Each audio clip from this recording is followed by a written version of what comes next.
How to study abroad after graduation.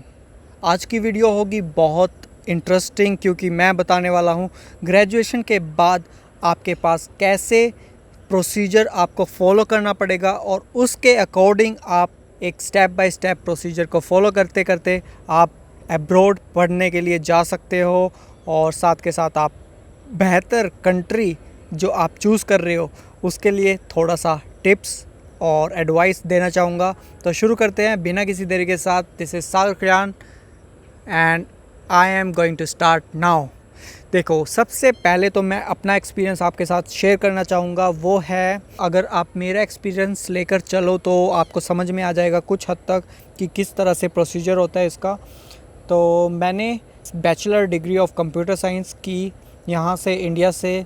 जब मैंने सब कुछ पास आउट किया, ऑप्शन था कि बाहर जाएं कि यहाँ पर जॉब करें, लेकिन जब मैंने सोचा कि बाहर इंटरेस्टिंग है, बाहर जाकर बहुत ज़्यादा अपॉर्चुनिटी मिलेगी, तो मैंने सोचा कि कर लेना चाहिए। तो साथ के साथ मैंने आईएलटीएस का एग्ज़ाम दिया।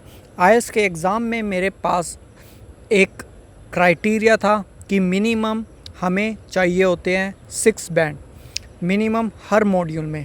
अगर आप जानते हो, आईएलटीएस का जो फॉर्मेट होता है वो 4 सेक्शन में डिवाइडेड होता है, जैसे कि listening, reading, writing and one more is speaking.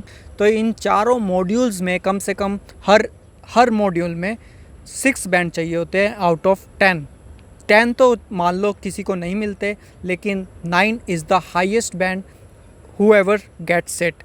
और मैं सिर्फ इतना बताना चाहता हूँ कि मिनिमम 6 बैंड चाहिए थे और इस क्राइटेरिया के हिसाब से मेरे आए ओवरऑल 6.5 बैंड, जो कि बहुत इजी था मेरे लिए एडमिशन लेना वहाँ पर। और अब बात आती है कि एडमिशन के लिए मैंने किया क्या।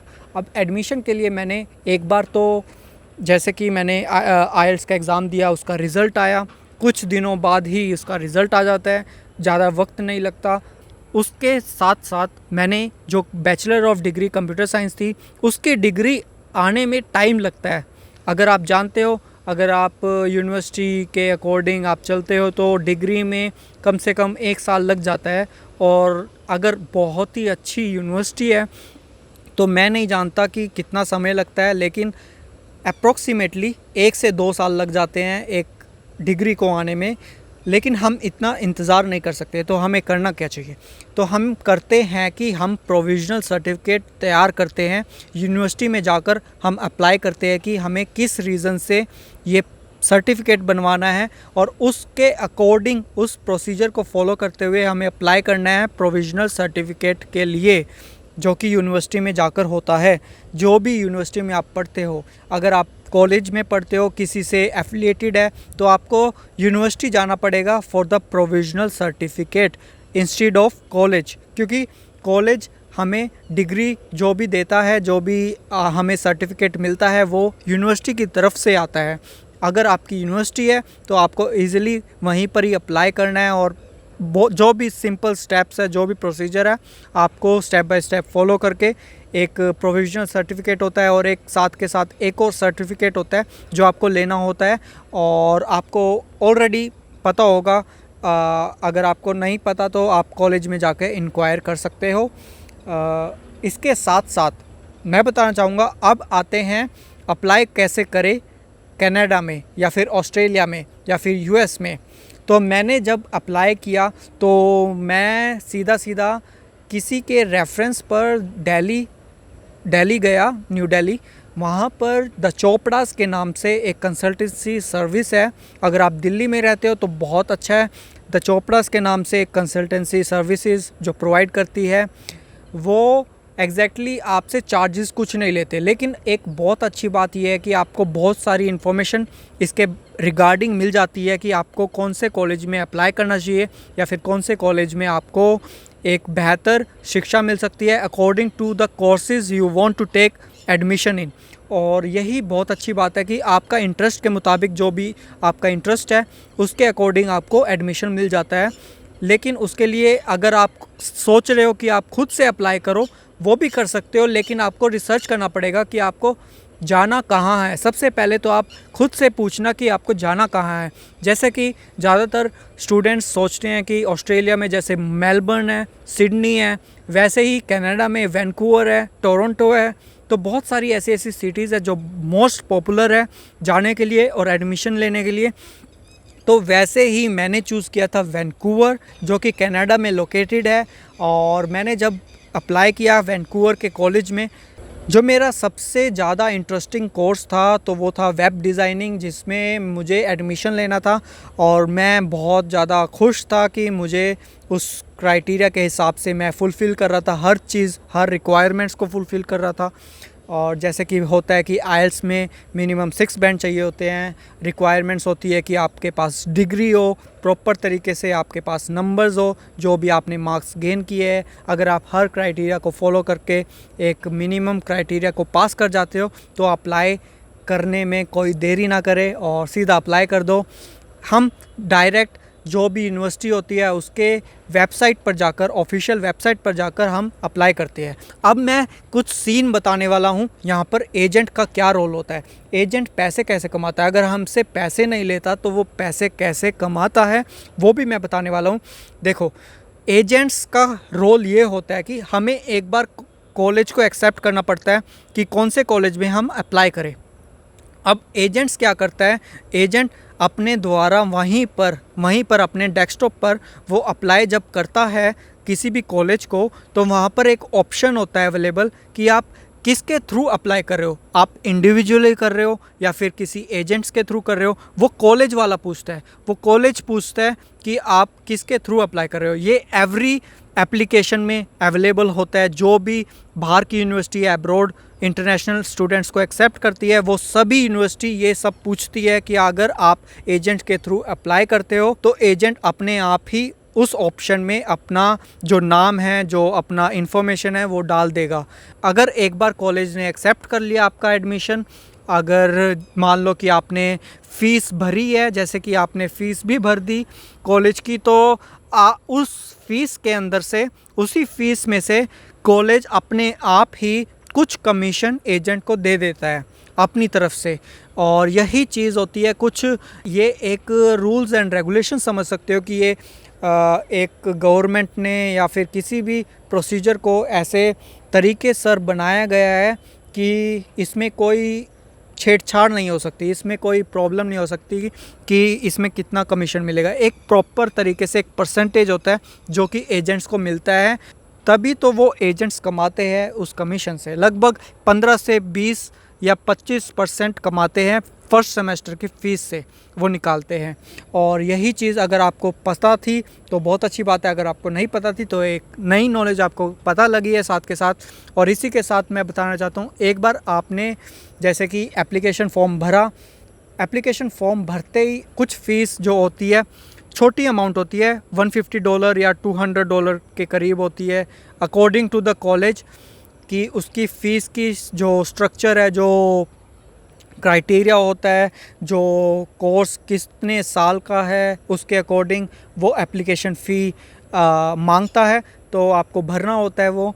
एक बार आपकी वो एप्लीकेशन फ़ी एक बार अच्छे से फुलफ़िल हो जाए तो आपको क्या करना होता है, आपको जितनी भी रिक्वायरमेंट्स है उसको फुलफ़िल करना है। जैसे कि आपके पास डॉक्यूमेंट्स हो, ऑफिशियल डॉक्यूमेंट्स हो, 10th के सर्टिफिकेट हो, 12th के सर्टिफिकेट हो, कॉलेज के सर्टिफिकेट हो, और आपके पास एक प्रोविजनल सर्टिफिकेट हो अगर आपके पास डिग्री नहीं है कॉलेज की, और साथ के साथ आपके पास आईएलटीएस का एग्ज़ामिनेशन हो जो आपने दिया था, उसकी सर्टिफिकेट भी मांगेंगे। तो बहुत सारे जितने भी डॉक्यूमेंट्स हैं वो आपको सेंड करने पड़ेंगे।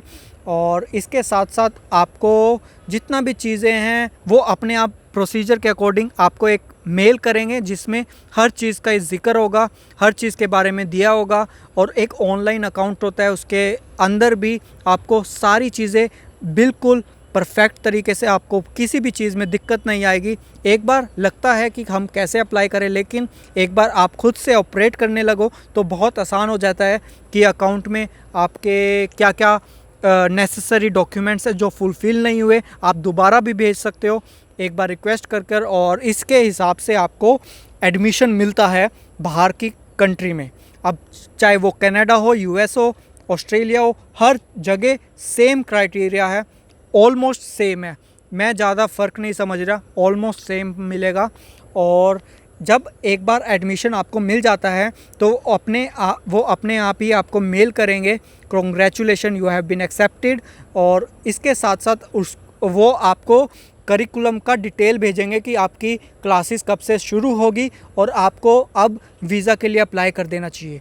अब वीज़ा के लिए अप्लाई करने के लिए आपको जो क्राइटेरिया होता है, जो रिक्वायरमेंट्स होती है, उसके हिसाब से आपको बजट का भी देखना पड़ेगा। उसके अंदर बहुत सारी चीज़ें होती है, आपके पेरेंट्स की इन्फॉर्मेशन भी होती है, आपकी खुद की इन्फॉर्मेशन होती है, आपके पास क्या सोर्स ऑफ इनकम है, तो बहुत सारी चीज़ें होती हैं वो दिखानी पड़ती है। वो भी आप अगर एजेंट्स के थ्रू करवाओ तो बहुत आसान रह जाता है, अगर आप खुद से करो तो बहुत सारी चीज़ें हैं जो आपको रिसर्च करनी पड़ेगी इंटरनेट पर।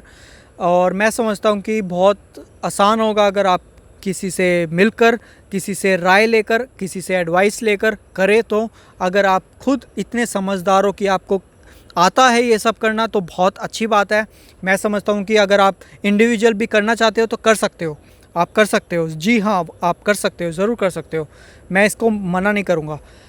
एक बार आपने वीज़ा के लिए अप्लाई किया और सब कुछ आपका आसानी से हो गया तो एक और चीज़ बताने वाला हूँ, वो है बैंक अकाउंट। बैंक अकाउंट वहाँ कंट्री के हिसाब से भी आपको खोलना पड़ता है, जो कि आपका कुछ समय उसमें भी चला जाता है। जैसे कि आपको कुछ अमाउंट आपने सेंड करनी पड़ेगी अपने ही अकाउंट के नाम से, जो भी आपका अकाउंट, जैसे कि आपका नाम है उस अकाउंट के नाम से आपको क्रिएट करना पड़ेगा अकाउंट, और जो कि सिचुएटेड होगा, जो मान लो एक कनेक्शन होगा इंडिया से और कनाडा के बीच में, या फिर ऑस्ट्रेलिया के बीच में, या फिर इंडिया से यूएस के बीच में, तो इन सब में कनेक्शन होगा। कोई भी ऐसा बैंक होता है, जैसे कि मेरे में आईसीआईसीआई बैंक दिया हुआ था एक तो अवेलेबल, और एक दिया हुआ था स्कोशिया बैंक। स्कोशिया बैंक में मैंने कुछ अमाउंट डाली थी, उसके अकॉर्डिंग मुझे वहाँ पर अमाउंट मिल जाती है कुछ कुछ, जो हम पैसा भरते हैं वहाँ पर एक हिसाब से वो पॉकेट मनी के ज़रिए मिलता है। पॉकेट मनी मान लो जैसे कि हमें हर महीने $600 $700 जो भी पर्टिकुलर अमाउंट है वो मिलती है, जिससे हम गुजारा करते हैं। वहाँ पर एक रूल बनाया गया हुआ है, एक रूल बना दिया है बाहर की कंट्री ने कि इस तरह से ये चीज़ें ऑपरेट करनी है ताकि स्टूडेंट्स को दिक्कत ना आए।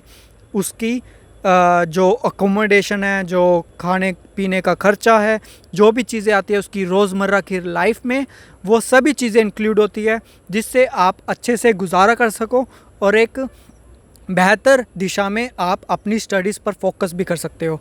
तो ये एक क्राइटेरिया मैंने बताया है, how to study abroad after graduation.